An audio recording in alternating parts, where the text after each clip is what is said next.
குருவடிகளே சரணம். Hello friends and viewers, எல்லாருக்கும் வணக்கம். மகான் திருமூலர் அவர்கள் அருள் செய்த திருமந்திரம் பாடல்களும் அதற்கான விளக்கமும் பார்த்துட்டு இருக்கோம். இப்போ நம்ம பார்க்க போறது முதல் தந்திரம் என்ற தலைப்பின் கீழ் வரும் யாக்கை நிலையாமை, அதாவது உடலின் நிலையாமையை உணர்த்தும் பாடல்களும் அதற்கான விளக்கமும். மொத்தம் 25 பாடல்கள் இருக்குங்க. வாங்க இப்ப வீடியோக்குள்ள போலாம்.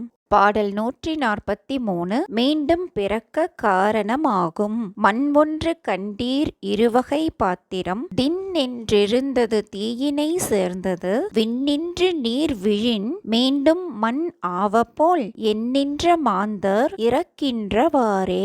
தீ அப்படின்னா சிவன், நீர் அப்படின்னா திருவருள் செல்வி. பரு உடல் ஒளியால் மாற்றப்பட்டால் அது நிலை பெறும் பச்சை மண்பாண்டம் மண்ணாவதை போல் திருவருள் பெறாத உடல் அழிந்துவிடும். ஒரு வகைப்பட்ட மண்ணே இரு வகைப்பட்ட களங்களாகும். ஒன்று தீயை சேரும் வன்மை பெறும், மற்றொன்று தீயினை சாராது தன் இயல்பில் மென்மையாயிருக்கும். விண்ணின்று மழை பெய்யின் தீயை சாராத மண்கலம் அழியும், திரும்பவும் மண்ணாகிவிடும். தீயினை சார்ந்த பசு மண்கலம் அழியாது நிலை பெற்று விளங்கும். தீயினை சாராத மண்கலம் போன்றது திருவருள் வழி நில்லாத உடல். அது மீண்டும் பிறப்பதற்கு காரணமாகிவிடும். அந்த உடலை கழித்து எண்ணில்லாத மாந்தர் இறக்கின்றனர் அப்படின்னு சொல்லியிருக்காருங்க. இதுதாங்க இந்த பாட்டோட பொருள்.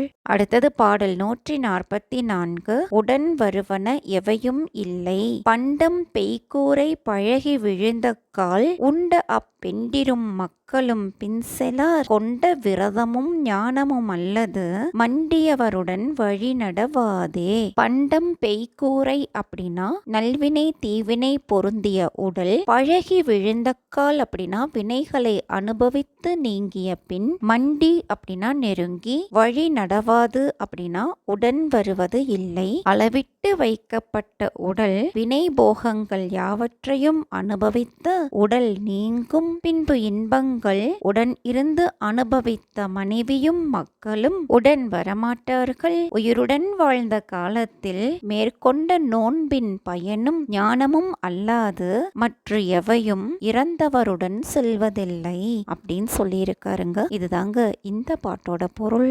அடுத்தது பாடல் 145. உடலிடம் அன்பும் நீங்கும் ஊர் எல்லாம் கூடி ஒலிக்க அழுதிட்டு பேரினை நீக்கி பிணம் என்று பெயரிட்டு சூறை அங்காட்டிடை கொண்டு போய் சுட்டிட்டு நீரினில் மூழ்கி நினைப்பு ஒழிந்தார்களே.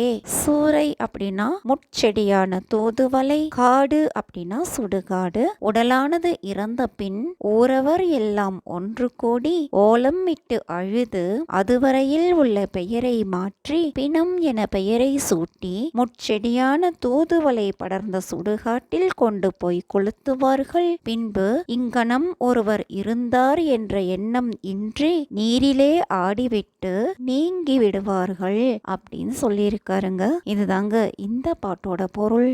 அடுத்தது பாடல் 146. பிரிந்த உயிர் உடலுள் புகாது காலும் இரண்டு முகட்டு அழகு ஒன்று உல பாலுள் பருங்கழி 32 உல மேலுல கூரை பிரியும் பிரிந்தால் முன்போல் உயிர் மீள புக அறியாதே.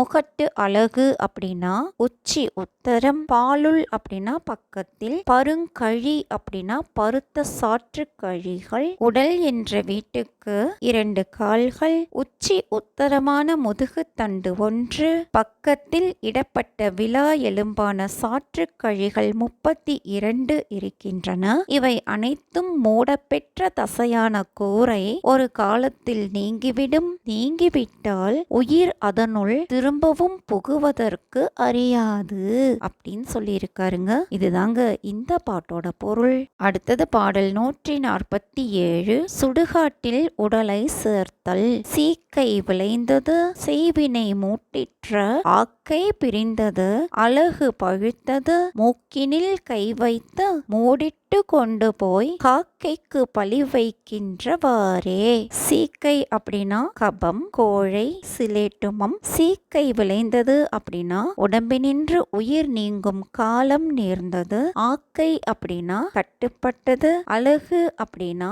சார்த்து கழி. காக்கைக்கு பலியிடுதல் அப்படின்னா சுடுகாட்டில் வாய்க்கரிசி போடுவதை காக்கைக்கு இடுதல் அப்படின்னு சொல்லி இருக்காருங்க. பலி அப்படின்னா உணவு. உயிர் உடலை விட்டு நீங்கும் போது கபம் மிக்கது. பல பிறவிகளில் செய்யப்பட்ட தொடர்புகள் யாவும் ஒழிந்தன. உடம்பு நீங்கியது. பழு எலும்பு வன்மை கெட்டது. மூக்கில் கை வைத்து பார்த்து உயிர் இல்லாமையை உணர்ந்து ஆடையால் போர்த்தி மூடிக்கொண்டு போய் காக்கைக்கு பலியிட்டு இறுதி கடனை செய்தனர். இதுவே உடலின் இயல்பு அப்படின்னு சொல்லி இருக்காருங்க. இதுதாங்க இந்த பாட்டோட பொருள். என்ன ஃப்ரெண்ட்ஸ், பாடல்களும் விளக்கமும் உங்களுக்கும் தெளிவா புரிஞ்சிருக்கும்னு நினைக்கிறேன். மீண்டும் 148வது பாடல்ல சந்திக்கலாம். தேங்க்யூ.